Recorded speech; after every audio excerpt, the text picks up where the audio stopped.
Welcome back to our discussion about speaking voice limiters, and we're talking about one major voice limiter, which is the voice cracking. So, one of the causes for the voice to crack is lack of vocal placement. What does that mean? We normally hear about it in terms of singing, but vocal placement is important also for speaking. Vocal placement is the ability of shaping your throat muscles and your vocal cords in such a way that when you produce a sound, when you start speaking, the sound that comes out is as full and resonant as it can possibly be. So when you're able to do that, it takes very little effort to produce a full, beautiful sound. And not only that, but the sound that you produce has the ability of projecting out far away from you and reaching people far away from you very easily. How can we learn this? Now, let me first, before I explain a technique that we can use to learn this, let me explain what happens when a sound is full. Because this is something that for some of you who are maybe more visual can really help. So when a sound is full, so imagine that these are the vocal cords. They look like two pieces of tape if you can see them, but it's hard to describe, but they're like two pieces of tape like this. When we're not using the voice, so the air is flowing through the vocal cords are open, and so nothing's happening. As soon as we start using the voice, the vocal cords close together, and the air that comes up pushes against them, makes them vibrate, and that creates the sound. Now, if for some reason, for lack of proper vocal training or for some acquired bad habits or whatever the reason might be, if the vocal cords don't close together completely, what we hear is a sound that is a little breathy. So instead of sounding ah, it sounds ah. And you hear a lot of people talking like this.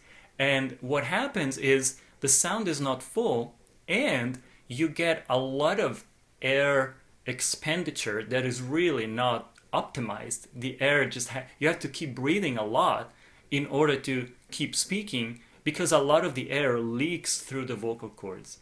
Now there are exercises that you can do to learn how to close the vocal cords together so that the sound that you produce is more full. It takes some time to do it for most people because if you have the habit of these muscles not working very well, you have to do some work to nudge them to start working properly again. One simple thing that you can do is just imagine enunciating the 5 vowels really clearly, and that will really make these muscles work in such a way that they can close the vocal cords better. So you can just repeat the 5 vowels: I, E, A, O, U, instead of just I, E, A, but I. Imagine that you are over enunciating your vowels so that the sound that comes out is more I and not I, E, A, O, U. And you can do this several times during the day, even as a warm-up before a talk. For example, you can just I, E, O, U, I, E, O, U. And that makes, it's like a workout of your muscles so that you can warm up your voice muscles before you speak and have them ready to perform.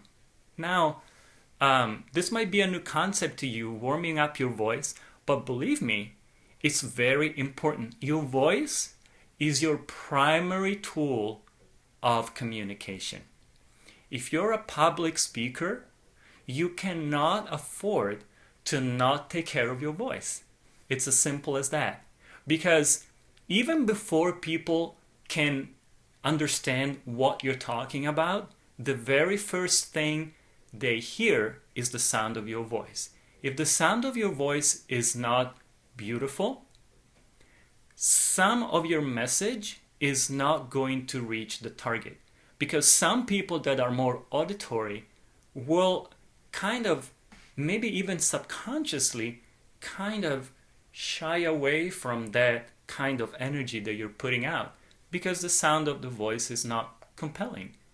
I don't know if you've had the experience of, I know several people who are in positions, not necessarily public speakers, but in positions where they have to talk, like they're giving presentations for their work, they're managers or CEOs, and sometimes it's painful to listen to them because the sound of their voice is just so not magnetic.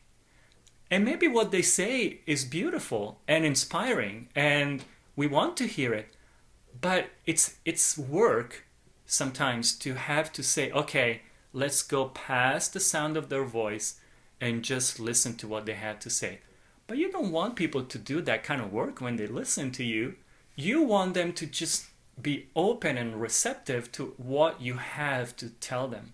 And so you have to absolutely work on making the sound of your voice as full as it can be. And it's really a matter of muscle training, developing a certain muscle memory, really, so that you learn exactly what kind of feeling in your throat, what kind of sensation you have to look for in your throat when you speak. That might sound complicated. It's not. Like everything else, once you've learned it, it just comes automatically. You won't have to think about it anymore. I don't think about my voice when I speak, but I spent years training my voice for both singing and speaking. And so I know it just happens. It's like driving the car. You don't think about it anymore. You can do it while you're talking to the passenger next to you. But when you were learning and you maybe learned to, drive stick shift and you had to do the clutch and this and that, there was a lot involved. But after years, you don't think about it anymore. And your voice is the same way. But you have to give it some energy, some attention, so that it can really be the perfect carrier for the message you want to convey. So if you want to learn more about these things and learn more how you can really train your voice and your muscles and your vocal cords to produce a full, beautiful, well-placed sound, you can just follow the links in the video description and they will give you the answers you need.